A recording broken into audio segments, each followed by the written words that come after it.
ने तो कहने की कुछ बातें नहीं छोड़ी। क्या सुंदर सी झांकी, बहुत सुंदर सी झांकी बच्चों ने, और बड़े भाव के साथ।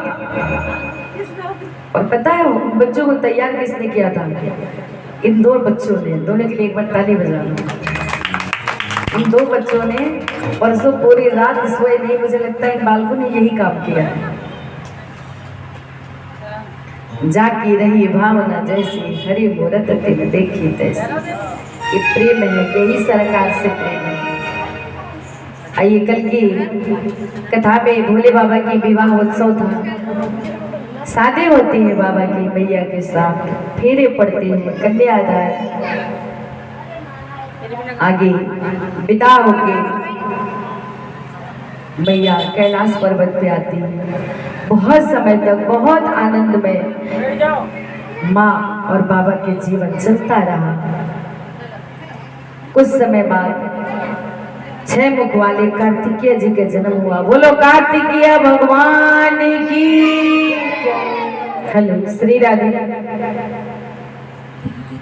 जय श्री राधे।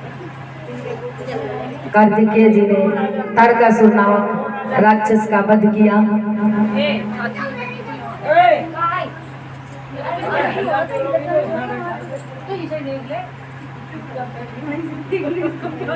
सभी देवताओं को राक्षस के प्रकोप से बचाया। बहुत आनंद में कैलाश पर्वत पे माँ और बाबा दोनों रह रहे हैं। एक समय अब परिवार धीरे धीरे बढ़ने लगा। अब बाबा देखो कुछ काम तो करते नहीं, है ना।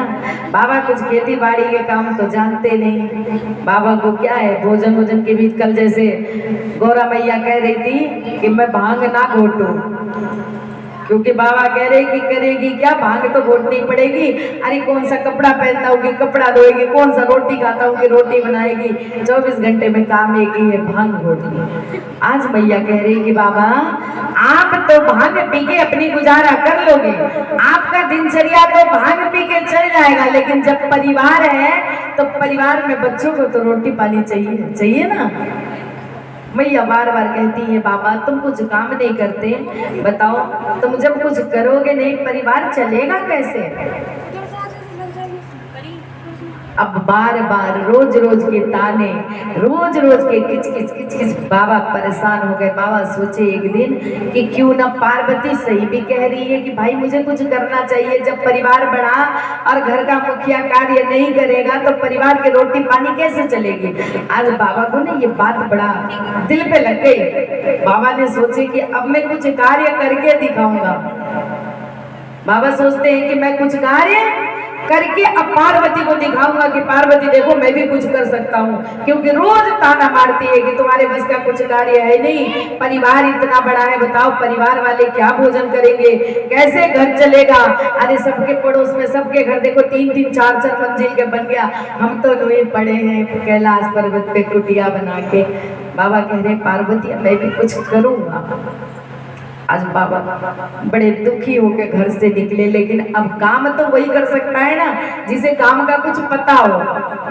बाबा को यही पता नहीं काम करनी क्या है, बाबा काम कहाँ से शुरू करें। जो घर में कुछ लोग ऐसे भी होते हैं ना कि काम के लिए कह दो तो सोचते हैं अब कहाँ से शुरू करें। अब बाबा तो उन्हें तो फिर भी कुछ पता होगी, बाबा को तो कुछ पता ही नहीं कि कभी नौकरी भी की जाती है। भैया जाए तो इंटरव्यू देने में कहाँ जाऊं, और कोई पूछे तो क्या बताऊं, बाबा को यही पता नहीं कि बायोडाटा कहाँ बनवाई जाती है। बाबा सोचे अब कुछ काम अगर करनी है तो विष्णु भगवान बहुत समझदार है, उनके पास हर समस्या का समाधान है, क्यों न विष्णु भगवान के पास चले, विष्णु भगवान कुछ उपाय बताएंगे। बाबा पहुंचे विष्णु भगवान के पास, बोले सरकार मैं कुछ काम करना चाहता हूँ। विष्णु भगवान बड़े खुश हुए, बोले बाबा अच्छी बात है, आप कुछ काम करना चाहते हैं तो अच्छी बात है।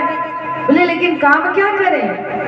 विष्णु भगवान कहते हैं कि आप ही बताइए आप क्या काम करेंगे, कौन सा आप कितनी डिग्री लेके आए हो उसी हिसाब से तो काम करोगे।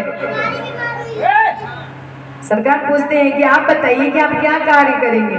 बाबा कह रहे हैं कि ये सावन का महीना चल रहा है ना, मूजी की खेती, धान की खेती का समय चल रहा है, क्यों ना धान की खेती कर लें, फसल जल्दी तैयार हो जाएगा।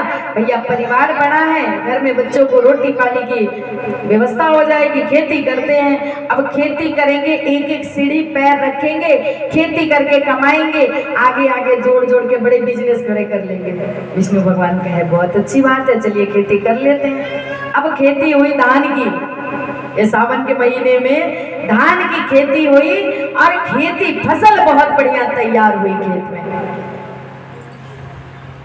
जब फसल तैयार हुई, भोले बाबा सोचे कि आहा, क्यों ना फसल तो तैयार हो गई, अब विष्णु भगवान तो बहुत चालाक हैं, पता चले बंटवारे में कुछ गलती कर दें, पहले मैं ही जाके बंटवारा कर लेता हूँ। भोले बाबा के मन में आया मैं ही बंटवारा कर लेता हूँ, क्योंकि ये तो चालाक है। अब मैं सीधा साधा आदमी, मैं अपनी बात रख लूंगा। पहले पहुंचे, बोले कि सरकार मैं चाहता हूँ कि फसल तो तैयारी हो गई, अब बंटवारा भी हो जाए। इसके भगवान बोले बाबा कर लेते हैं बंटवारा। बोले बाबा बोले कि बंटवारा फैसला मैं करूंगा। सरकार बोले ठीक है बाबा आप ही कर दो, आप फैसला करेंगे तो आप ही कर दो। अब बाबा ने बंटवारा किया। बाबा कहे सरकार ऐसा है, बंटवारा मेरे हिसाब से होगी, ऊपर का सारा हिस्सा आपका और जितना जड़ है सब मेरा, आधा आपका और आधा नीचे का हिस्सा सब मेरे। सरकार तो बड़े खुश हो गए, तुरंत ही मजदूर बुलाए और आधा मुझे कटवाए, ऊपर ऊपर के ले गए हिस्सा और नीचे के जड़ जड़ छोड़ गए। अब भोले बाबा ने बेचारे वो भी मजदूर बुलाए, पूरी जड़ समेटवाए, ट्रक में भरे और लेके पहुंचे घर पे। बोले पार्वती, अरे पार्वती तुम कहती हो मैं कुछ कर नहीं सकता, देखो आज खेती करके आया हूँ और खेती भी देखो कितना राशन लेके आया हूँ। भैया सोची आज तो लगता बाबा कुछ काम करके आ गए। आज तो बाबा की आवाज में बड़ी खनक है। मैया निकल के गई, देखी बाबा ट्रक में भर के भूस लाए। मैया बोली ये तो तुम ही खा लेना और तुम्हारी नंदी खा लेगी, और कौन खाएगा, ले जाओ अपने लिए रख लो। ये खेती करके आए। मैया बड़बड़ करते गुस्सा हुए अंदर चली गई। बाबा सोचे कुछ गलती हो गई। बोले पार्वती का जो गलती हो गई क्या? मैया बोली नहीं तुम ही खा लियो जो तुमने पैदा करके लाए ना ये भूस। बाबा सोचे चलो गलती हो गई कोई बात नहीं, लेकिन किस्मत एक बार फिर आजमाऊंगा। अरे एक ही बार तो गलती होती है, बार बार गलती थोड़ी होती है। अब बाबा पहुंचे विष्णु भगवान के पास, कहते हैं कि सरकार पिछले बार तो थोड़ी गलती हो गई, अब की बार फिर खेती कर लेते हैं। सरकार बोले तो अच्छी बात है बाबा, फिर खेती कर लेते हैं। देखो जिसके यहाँ लक्ष्मी है ना, उनके घर में लक्ष्मी अपने आप ही आती रहती है। जिनके घर में लक्ष्मी है उनके घर में लक्ष्मी अपने आप बरसती है, और जिनके घर में नहीं है उनका पूरा जीवन तरसने में चला जाता है, क्योंकि उनकी समझ में नहीं आता कि लक्ष्मी को बुलाएं कैसे, जतन कैसे करें। और जिनके पास है उन्हें जतन करने की तरीका पता है। जय श्री राम। कहते हैं ना कि बड़े लोग बड़े ही बनते जाते हैं और छोटे, और क्योंकि बड़े को सामने वाले को देख के हम सोचते हैं इतना कर लेंगे, और अकल है नहीं। अब बिना अकल के हम कुछ काम करेंगे तो नुकसान तो होना ही है। अब बाबा पहुंचे, बाबा कह रहे हैं कि सरकार खेती फिर से करते हैं। विष्णु भगवान बड़े खुश हुए, सोचे कि बाबा अच्छी बात है फिर से खेती कर लेते हैं। अब काय की खेती करें, तो काय की सीजन चल रही शकरकंदी की। सरकार बोले अच्छी बात है शकरकंदी की खेती कर लेते हैं। अब खेती हुई शकरकंदी की, बहुत अच्छी शकरकंदी की खेती फसल तैयार हुई। बाबा को लगा पिछले बार घाटा लग गया, अब की बार बड़े दिमाग से फैसला करूंगा और मैं ही करूंगा, नहीं तो फिर घाटे में लग जाऊंगा। अब की बार बाबा पहुंचे, बोले सरकार फैसला करनी है, खेती तैयार हो गई, बंटवारा कर ले। सरकार बोले ठीक है बंटवारा कर लेते हैं। सरकार के उन्हें तो पता थी कि क्या ले जाएंगे बाबा। बाबा कह रहे हैं ऐसा है, अब की बार के बंटवारे में ऊपर का सारा हिस्सा मेरा और जितना जड़ है सब आपका, क्योंकि पिछले बार मैंने नीचे का हिस्सा लेके नुकसान उठाया, अब की बार नुकसान बिल्कुल नहीं उठाऊंगा। विष्णु भगवान कह रहे बाबा जल्दी ले जाओ, जल्दी उठा के ले जाओ, कोई बात नहीं, आप हमारा हिस्सा खेत में छोड़ जाना, हम अपना हिस्सा बाद में देख लेंगे। बाबा मजदूर लगाए, बेचारे वो सारे बेल कटवाए, कटवा के ट्रक में भर के फिर लेके पहुंचे। अरे पार्वती देखो अब की बार कितनी बढ़िया खेती करके आया, देखो अब की बार ट्रक के ट्रक लाया हूँ सामान भर के। मैया निकली, देखी, सर पकड़ ली, बोली फिर तुम काहे के जाते हो, जब तुम्हें काम करने नहीं आता। मैया फिर नाराज हुई, गुस्से हुई, बोली इसे तुम ही खाना, अपने नंदी को खिलाना, हम क्या करेंगे, हम हमारे बच्चे इसे नहीं खाएंगे। बाबा सोची अब की बार फिर गलती हो गई, पार्वती फिर कुछ गलती हो गई। मैया बोली ले जाओ आग लगा दो इसमें, गलती हो गई। बाबा भी नाराज, थोड़ी दुखी से हुए। बाबा सोचे अब क्या करें, बार बार मेरे से गलती हो जाती है, कोई बात ना, किस्मत एक बार और आजमाते हैं, एक बार और आजमाते, क्योंकि कोई कार्य 3 बार तो कर ही सकते हैं, कोई बात नहीं। बाबा एक बार फिर पहुंचे, बोले सरकार खेती करनी है, अब 2 बार में घाटा लग गया, अब की बार बड़े दिमाग से फैसला करूंगा, अब की बार फिर एक बार खेती करते हैं। सरकार कह रहे अच्छी बात है बाबा, फिर खेती कर लेते हैं। अब समय आया काय का, तो मक्के का, अब मक्के का फसल का समय आया। खेती हुई, दोनों ने मिलकर खेती किए, फसल बड़ी अच्छी तैयार हुई खेत में। बाबा को तो बेचैनी लग रही कि 2 बार से घाटा उठाया, अब की बार घाटा बिल्कुल भी नहीं उठाऊंगा, अब की बार बहुत दिमाग से फैसला करूंगा। अरे जब ऊपर का हिस्सा मांगा तो नुकसान, नीचे का हिस्सा ले गया मांगे जब भी नुकसान। अब की बार आ कह रहे सरकार फैसला करूंगा और मैं ही करूंगा, अब की बार बंटवारा भी मैं ही करूंगा। विष्णु भगवान बोले 2 बार से तो आप ही कर रहे हैं, तीसरी बार भी कर दो। कौन सा 2 बार से मैंने बंटवारा किया, 2 बार से आप ही बंटवारा कर रहे हो, तीसरी बार भी आप ही कर दो बंटवारा। बाबा कह रहे सरकार ऐसा है, अब की बार बंटवारे में ऊपर का सारा हिस्सा मेरा, नीचे का सारा हिस्सा मेरा, जो बीच का भाग है वो आपको मिलेगा। कह दो बोले शंकर भगवान की। आप बताओ मक्का कहाँ लगता है, मक्का कहाँ लगता है, बीच में। बोले बाबा, सरकार बोली जल्दी करो बाबा, देर नहीं, आप अपने हिस्सा ले जाओ, मेरे हिस्सा खेत में ही छोड़ जाना। बाबा ऊपर के सारे हिस्सा मक्के की कटवा के जड़ बाबा अपने घर ले गए और सारे अनाज छोड़ गए खेत में और लेके पहुंचे। पार्वती देखो अब की बार बहुत दिमाग से फैसला करके आया हूँ। मैया निकली और जब देखी बोली ट्रक में ही आग लगा दो, ना ये ट्रक रहेगा ना भर के आएगा, ऐसा करो इस ट्रक में आग लगा दो और घर बैठ जाओ, चले मत जाइयो आज के बाद खेती करने। जब ना बस की तो काहे के काम करो, कहने का भाव है भाई बाप। कहते जो चोट खा के टूट गया वो कंकड़ बन गया, और जो चोट को सह गया वो शंकर बन गया।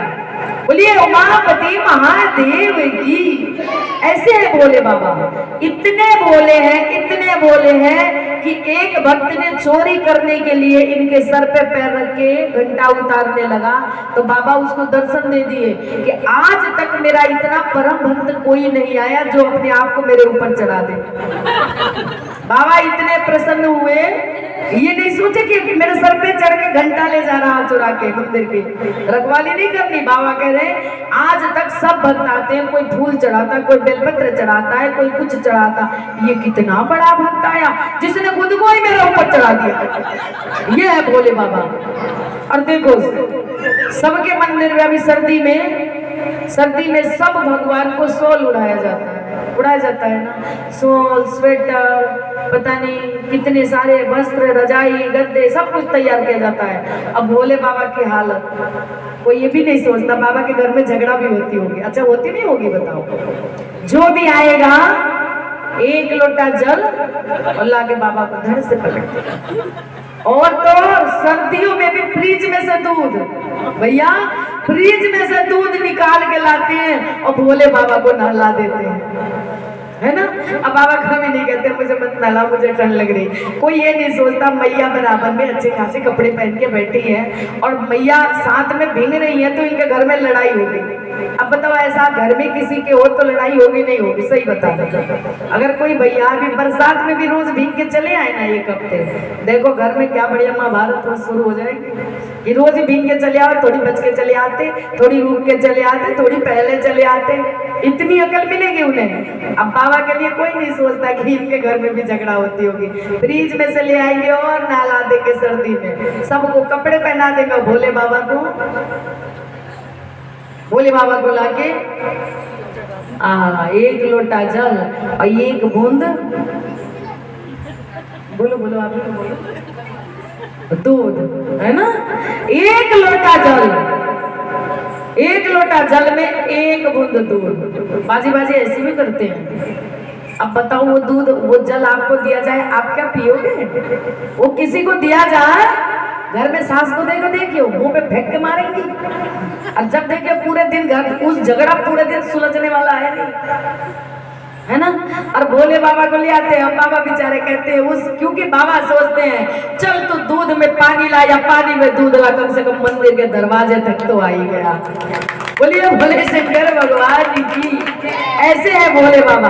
बाबा इसलिए प्रसन्न हो जाते हैं, कम से कम आके दर्शन तो दे गया। बाबा ये नहीं सोचते मेरा दर्शन करने आया, बाबा प्रसन्न होते हैं मुझे आके दर्शन दे के चला गया। तो जय श्री राम। आज मैया फिर बैठी है बाबा के साथ में। आज माँ कहती है नाथे धरे धरे तने के हेतु मोहे समझाए, कहे वृष के तो नाथ धरे नरे तने के हेतु मोहे समझाए, कहे वृष के तो पति तो अधिक तुलाने हसी बोली बखाने, पति तो अधिक अनुमाने हसी बोली प्रिय बाने, हसी बोली प्रिय बाने, नाथ धरे नरे तने के तो समझाए, कहे देश के तो समझाए, कहे देश के तो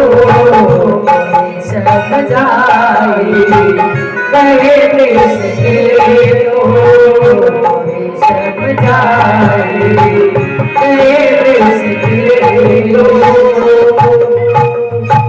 जय श्री राम, जय श्री राम, जय श्री राम, जय श्री राम। आज मैया बाबा को प्रसन्न जान के आज माँ ने फिर यही सवाल किया है कि बाबा ये जो आप राम राम जपते रहते हैं, क्या ये वही राम है जिनके नाम की कथा पूरी संसार गाती है, या ये कोई और राम है? क्या ये जो अयोध्या नरेश राम है, क्या ये वही राम है जिनके नाम की माला आप जपते रहते हैं? आज बाबा समझ गए, आज पार्वती के मन में प्रसन्नता है, आज पार्वती के मन में सरकार की कथा सुनने का भाव है।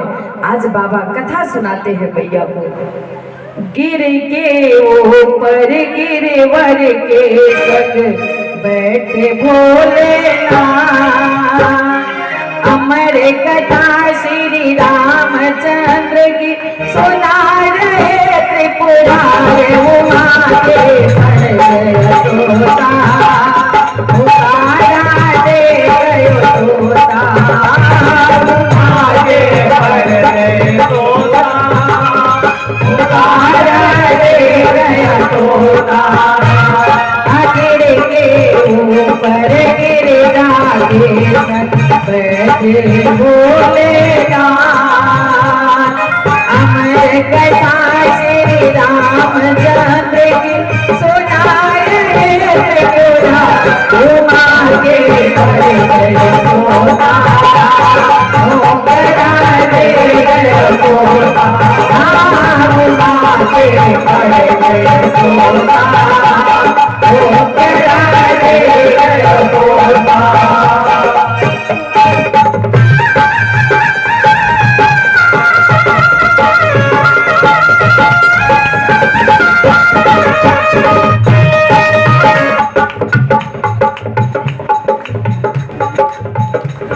उमा के पड़ गयो सोता, मुकरा दे गयो तोता, उमा के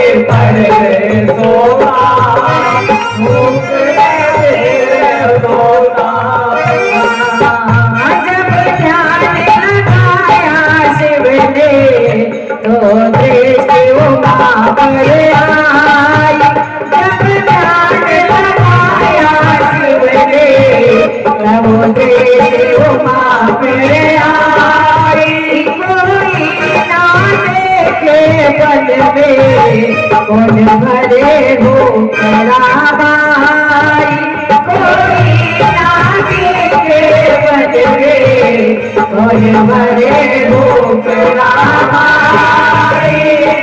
नजर उठा कर शिव साबोने, नजर उठा कर शिव साबोने, देखी नजर बजा हमरे आए होता, ओ तेरा देव होता, ये देव आए होता, ओ तेरा देव होता।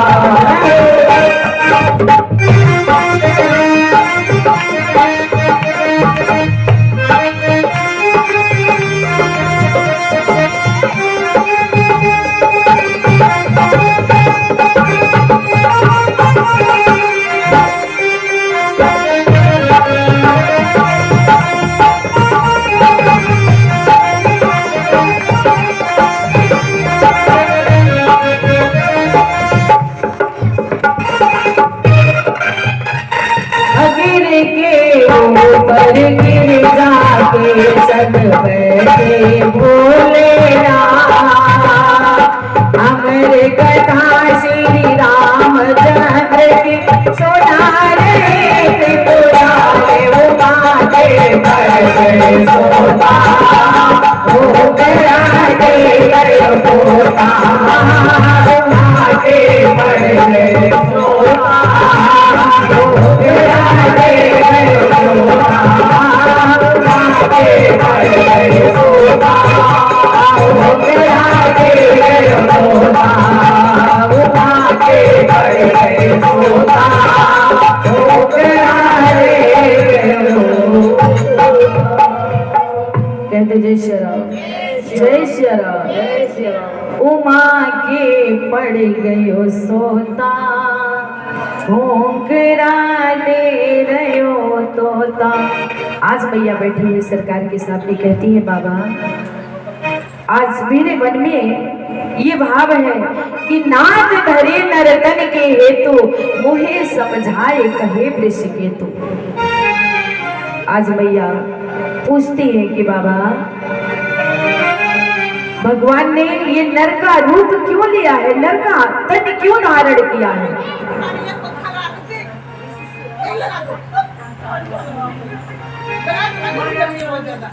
थोड़ी शांत रहो भैया जी, ये है पंखा उधर लगा दीजिए।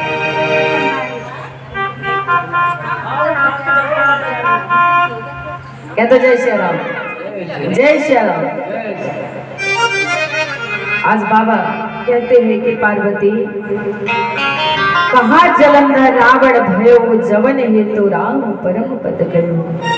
बाबा कहते हैं कि सरकार के जीवन की नर के तन धारण करने का कारण बाबा बताते हैं पार्वती मैया से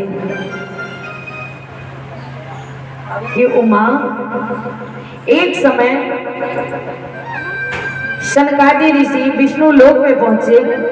उस समय भगवान के दो द्वारपाल, एक जय एक विजय, दोनों ने शनकादि ऋषियों को सरकार के पास जाने से मना कर दिया। इस कारणवश शनकादि ऋषि क्रोध में आके श्राप दे दिए जय और विजय को। जैसे ऋषियों ने श्राप दिया, ऋषियों के श्राप सुन के ये दोनों जय और विजय दोनों कांप उठे, रोने लगे, ऋषि के पैरों में गिर गए कि सरकार मुझे इस शरीर से, क्योंकि राक्षस योनि से मुक्ति पाने का कोई उपाय बताइए।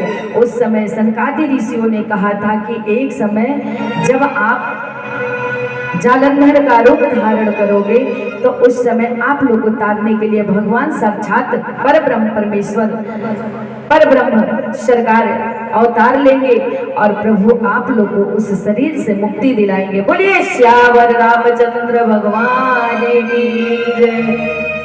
एक जन्म का कारण, एक जन्म का कारण कहा जलंधर रावण भयो, जवन हेतु राम परम पद गयो।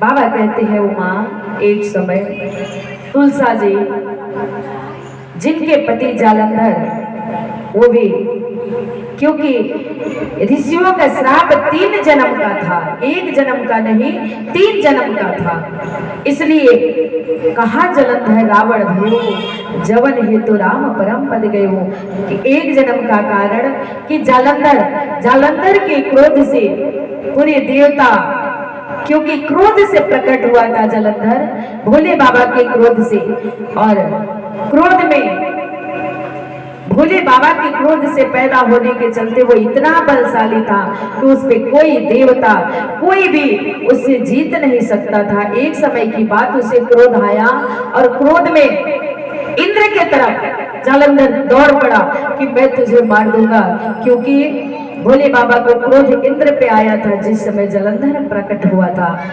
अब इंद्र भागे, इंद्र जाके भोले बाबा के शरण में जाके कहते हैं कि बाबा मुझे बचा लो।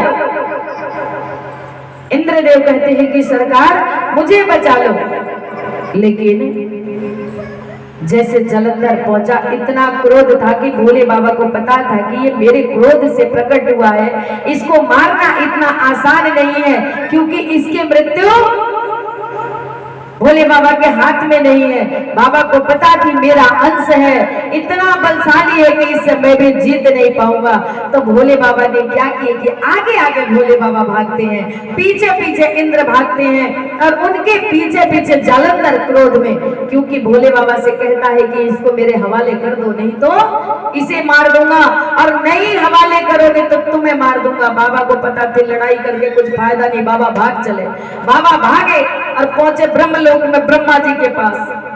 ब्रह्मा जी ने देखे भोले बाबा बड़े थके हारे भागे भागे आए, पीछे पीछे इंद्र। आने का कारण पूछे कि ऐसा क्या हुआ सरकार, आप ऐसे क्यों आए? भोले बाबा ने कारण बताए। ब्रह्मा जी कहते हैं कि इससे बचने का उपाय मेरे पास भी नहीं है, क्योंकि इतने में जालंधर पहुंच गया, बोला कि दोनों को मेरे हवाले कर दो, नहीं तो तुम्हें भी मार दूंगा। अब ब्रह्मा जी भी भागने लगे, आगे आगे ब्रह्मा जी, पीछे पीछे भोले बाबा, उसके पीछे इंद्र और उसके पीछे जालंधर। इतना क्रोध में भागते भागते ब्रह्मा जी ये लोग पहुंचे विष्णु लोग, विष्णु भगवान के यहाँ। जब विष्णु भगवान के यहाँ पहुंचे, पीछे पीछे क्रोध में जालंधर भी पहुंच गया। अब तीनों जाके विष्णु भगवान के घर में छुप गए। जालंधर पहुंचा, बोला कि इन तीनों को मेरे हवाले कर दो, अगर जो तुमने इन्हें मेरे हवाले नहीं किया तो मैं तुम्हें भी मार दूंगा। सरकार को पता थी इसे मारना इतना आसान नहीं है। सरकार ने लक्ष्मी जी को इशारा किए, बोले लक्ष्मी तेरा भाई दरवाजे पे आ चुका है और इतना क्रोध में है कि उससे कोई इस समय जीत नहीं सकता, इससे अगर कोई बचा सकता है हमें तो तू ही बचा सकती है। लक्ष्मी जी एक धागा लेके जालंधर घर के अंदर प्रवेश करे इससे पहले एक रक्षा सूत्र लेके दरवाजे पे खड़ी हो गई और कहती है कि भैया आज मैं बहुत दुखी हूँ। जालंधर ने देखा कि इतनी दुखी है, बोला कि आप क्यों दुखी हो? उसकी क्रोध थोड़ी सी बातों में शांत हुई, पूछता है कि आप इतनी दुखी क्यों हो? लक्ष्मी जी कहती है भैया क्या बताए, रक्षाबंधन का दिन है, मेरा कोई भाई नहीं है जिसे मैं राखी बांधूं, अगर तुम मुझसे राखी बंधवा लो तो मेरा शौक पूरा हो जाएगा। जालंधर ने सोचा चलो कोई बात नहीं, भाई नहीं है तो चलो तुम मुझे ही राखी बांध दो। लक्ष्मी जी तो यही चाहती थी, फटाफट उसके हाथ में रक्षा सूत्र बांध दी और रक्षा सूत्र बांधी। इतने में विष्णु भगवान आए। विष्णु भगवान आए तो जालंधर बोला कि तीनों को मेरे हवाले कर दो, नहीं तो तुम्हें भी मार दूंगा। लक्ष्मी जी बोली भैया अभी तो मैंने तुम्हें रक्षा सूत्र बांधी, अभी तो तुमने वरदान दिए कि मेरी रक्षा करोगे, और एक भाई अपने बहन के सुहाग को कैसे उजाड़ सकता है? जालंधर समझ गया कि देवताओं ने मेरे साथ छल कर दिया, क्योंकि जब तक विष्णु भगवान को मारेगा नहीं इनके महल में प्रवेश नहीं कर सकता, तीनों मुझे मिलने वाले नहीं, और ये मेरे बहन के पति हैं, इन्हें कैसे मारा? जालंधर बड़ा क्रोध में वहां से चला, इतना थक गया था कि रास्ते में तुलसा का वन था और उस वन में जाके विश्राम करने लगा। उसे नींद आ गई। जब नींद से जगा जालंधर चलने को हुआ तो आवाज आई पीछे से कि तूने शायद इस वन में प्रवेश करते समय ये नहीं देखा कि इसके दरवाजे पे लिखा हुआ है कि इस वन में जो प्रवेश करेगा उसको मुझसे शादी करनी होगी। इधर तुलसी मैया जब ये आवाज आई, जालंधर कहता है कि मैं तो, मेरी तो लड़ाई राक्षसों से, देवताओं से चल रही है और पता नहीं मेरे जीवन का पल का पता नहीं है। आप मुझसे विवाह कर लोगी, मेरे जीवन का पता नहीं है, आपको पूरा जीवन विधवा बन के जीना पड़ेगा। तुलसी जी ने वचन दिया, एक माला दिया, रक्षा कवच पहनाया जालंधर के गले में, क्योंकि तुलसी जी सरकार की परम भक्त थी। तुलसा जी खुद ही 24 घंटे सरकार को भजती रहती थी और गाती थी।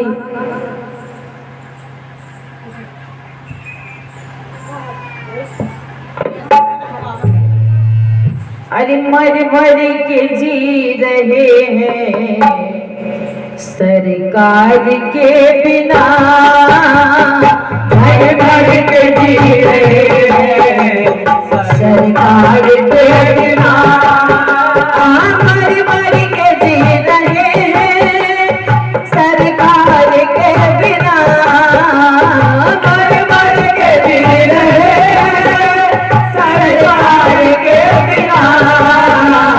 लगता नहीं है दिल कहीं, लगता नहीं है दिल कहीं, दिलदार के बिना लगता नहीं है दिल कहीं, दिलदार के बिना लगता नहीं है दिल कहीं, दिलदार के बिना लगता नहीं है दिल कहीं, दिलदार के बिना। मर मर के जी रहे हैं, मर मर के जी रहे हैं सरकार के बिना, मर मर के जी रहे हैं सरकार के बिना, मर मर के जी रहे हैं सरकार के बिना। फिरते हैं दर बदर, फिर सोचते हैं हम, फिरते हैं दर बदर, फिर सोचते हैं हम, कदमों में किसी के सर धरे, कदमों में किसी के सर धरे सरकार के बिना, कदमों में किसी के सर धरे सरकार के बिना। मर मर के जी रहे हैं सरकार के बिना, मर मर के जी रहे हैं प्यार के बिना, मर मर के जी रहे हैं तेरे प्यार के बिना, मर मर के जी रहे हैं तेरे प्यार के बिना। कदमों में किसी के सर धरे, कदमों में किसी के सर धरे सरकार के बिना, मर मर के जी रहे हैं प्यार के बिना।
कर दिया है इनकार के बिना, अरे भर के जी रहे हैं मेरे प्यार के बिना।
अरे लगता नहीं है दिल कहीं दिलदार के बिना।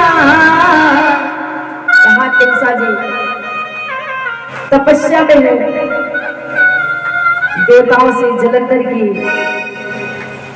युद्ध हुई जलंधर के साथ। छल से सरकार ने तुलसा जी के पास छल से पहुंच गए। आज भोले बाबा के हाथों जलंधर की मृत्यु हुई। बोलिए भोले शंकर भगवान की। और ठाकुर जी से तो छल का काम जितना भी करवा लो। एक बार की बात बताएं, जगन्नाथपुरी के जगन्नाथपुरी में एक माधव दास जी थे। माधव दास जी कन्हैया के साथ बड़े प्रेम से खेलते थे। रोज माधव दास जी की कन्हैया की बड़ी अच्छी मित्रता थी। दोनों गंगा जी के किनारे खेलते थे, घूमते थे, साथ में रहते थे। एक दिन सरकार बड़े मूसा बना के मुंह लटका के आए। माधव दास जी बोले, कन्हैया क्या हुआ, आज तो इतना दुखी सा क्यों है? कन्हैया ऐसी क्या बात हो गई, आज तू बड़ा परेशान सा लग रहा, इसका क्या कारण है? आज सरकार कह रहे, कहा बताए माधव दास जी, बहुत समय हो गया मैंने चोरी नहीं किया। क्या बात की दुख है? आज बहुत समय हो गया कछु चोरी करने को कहीं मिली नहीं। अब मैं इसलिए परेशान हूँ क्योंकि मेरा मन तो चोरी करने को कर रहा। माधव दास जी बोले, कन्हैया अब तो तू इतना बड़ा आदमी बन गया, जगन्नाथपुरी का मालिक है तू, पूरे भक्त आते हैं, इतना पूजा प्रसादी 56 भोग, अब बता अब क्या कमी पड़ गई, तू चोरी करेगा? तुझे चोरी करने की क्या जरूरत पड़ गई? सरकार कह रहे माधव दास जी कछु कहो लेकिन चोरी करने के आनंद बस कुछ अलग ही है। आज बहुत मन है चोरी करने। अब बार बार सरकार ना हंसे ना बोले। माधव दास जी परेशान, बोले कन्हैया तेरा खेलने में मन नहीं लग रहा? बोले नहीं, आज तो मन है कि बहुत समय बीत गया कुछ चोरी नहीं किया, आज कुछ चोरी करने का इरादा है। माधव दास जी बोले, तो कन्हैया तू कर ले चोरी, फिर लगे तू चोरी क्या करेगा? सरकार कहते हैं माधव दास जी, ये जो सामने बगीचा है ना जिस सेठ की, इस सेठ ने आज तक एक भी कटहल अपने बगीचे में से मंदिर में दान नहीं किया। आज इसके पेड़ से कटहल चुराने को मेरा मन कर रहा। अब देखो चुराने भी क्या चले, कटहल। आज एक कटहल चुराने का मन है। जैसे माधव दास जी बोले ठीक है कन्हैया तो जा चुरा ले। जब मन में है कि लाला तू कटहल चुराएगा तो ठीक है, चढ़ जा पेड़ पे चुरा ले कटहल। सरकार बोले माधव दास जी आपको कुछ पता नहीं, चोरी के कुछ नियम हुए करें, चोरी ऐसे नहीं होती। माधव दास जी बोले चोरी की भी नियम होते हैं, मुझे तो पता नहीं थे। बोले और बिना नियम कछु काम नहीं करनी चाहिए, चोरी के कुछ बड़े नियम हुए। माधव दास जी बोले तो कन्हैया अब कहाँ नियम है चोरी की, बताओ बताओ चोरी की कौन से नियम है, अब क्या करें हम। लेकिन कुछ कर तो चोरी कर लाला, कुछ भी कर लेकिन तुम प्रसन्न हो जाओ।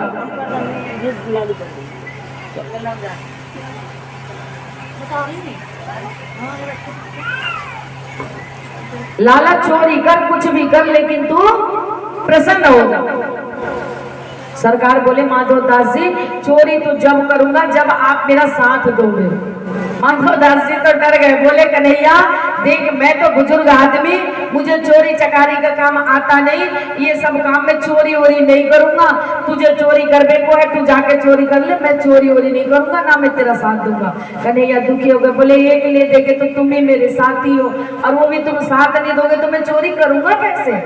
माधव दास जी बोले तो बता कन्हैया फिर क्या करूं। सरकार कहते हैं माधव दास जी एक काम करो, एक आदमी चोरी करता है ना, एक आदमी बाहर खड़े होके देखता है कि कोई देख तो नहीं रहा, तो मैं यहाँ खड़े होके देखता हूँ क्योंकि मैं छोटा सा हूँ, एकदम बताऊंगा तुम भाग जाओगे और मैं यहाँ रखवाली में हूँ और तुम जाके तुम चोरी करो, कटहल उतार के तुम लाओगे। माधव दास जी बोले चल इतनी सी बालक की बात रह जाएगी,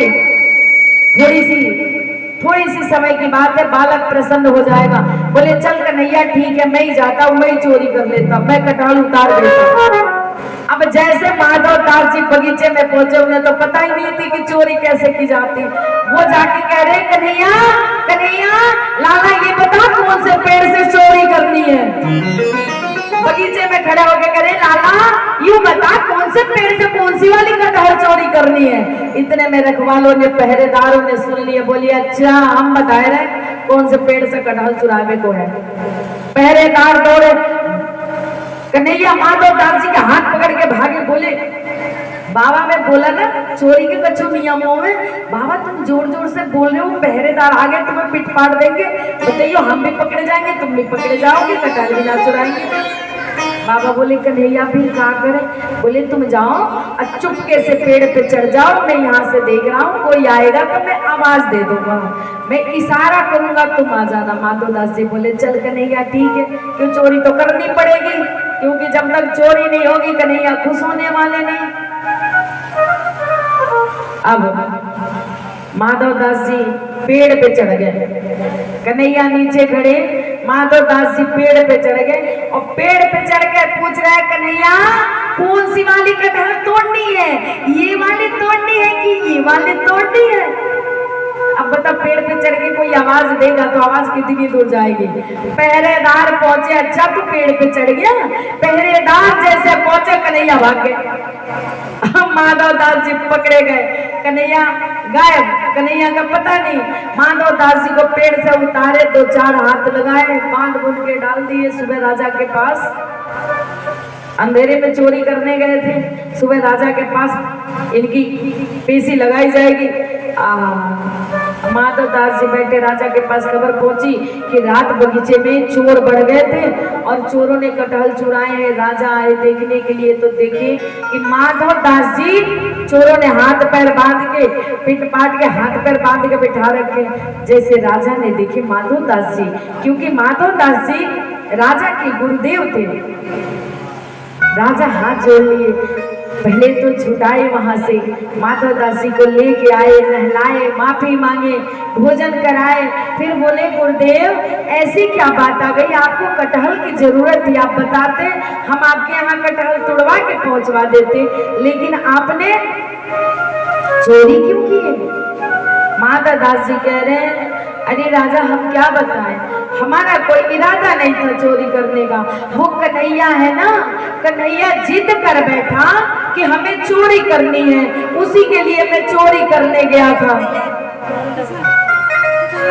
कन्हैया कह रहा है, कन्हैया कह रहा है कि आज तक इस राजा ने, मेरी बात सुनो, इनके बात पे ध्यान मत दो, मेरी बात पे ध्यान दो, आज तक इस राजा ने एक भी कटहल मंदिर में दान नहीं किया। अब आप लोग भी ध्यान रखना इस बात की, जब आप लोग के छप्पर पे कोई फल हो पेड़ पे तो सरकार के मंदिर में एक जरूर चढ़ा जाना, पता चले चल रहे चोरी करने, कह दो जय श्री राम, जय श्री राम। माधव दास जी कह रहे, कन्हैया कह रहा था कि आज तक इस राजा ने एक भी कटहल अपने बगीचे से मंदिर में दान नहीं किया, इसलिए इसके बगीचे में चोरी करनी है। राजा जैसे इस बात को सुने, राजा एकदम गुरुदेव के चरणों में पड़ गए, रोने लगे, और उसी समय राजा ने पूरी बगीचा जगन्नाथ जी के नाम करके और वो कागज गुरुदेव के हाथ में दे दिए, माधव दास जी के हाथ में। माधव दास जी बड़े खुश होके कागज लेके और आए। शाम के समय फिर दोनों मिले, जैसे सरकार ने देखे कि आज माधव दास जी आ चुके हैं, अब आके गंगा जी के किनारे टहल रहे हैं, तो सरकार पीछे से भग गए, बोले और माधव दास जी कैसी रही रात, कैसी रात कटी, आनंद आई, कैसी कटी, कितने डंडे बजे, कितनी चोट लगी। माधव दास जी बोले अबे कन्हैया सुन, चोट लगी ना लगी, रात जैसी कटी वैसी कटी, अरे लेकिन इस माधव दास ने राजा से देख पूरी बगीचा कन्हैया के नाम करवा लाया। कह दो जय श्री राम, जय श्री राम। हो तुलसा तेरी ओटे हमने राम नहीं देखे, तुलसा तेरी ओटे हमने राम नहीं देखे, हाँ तुलसा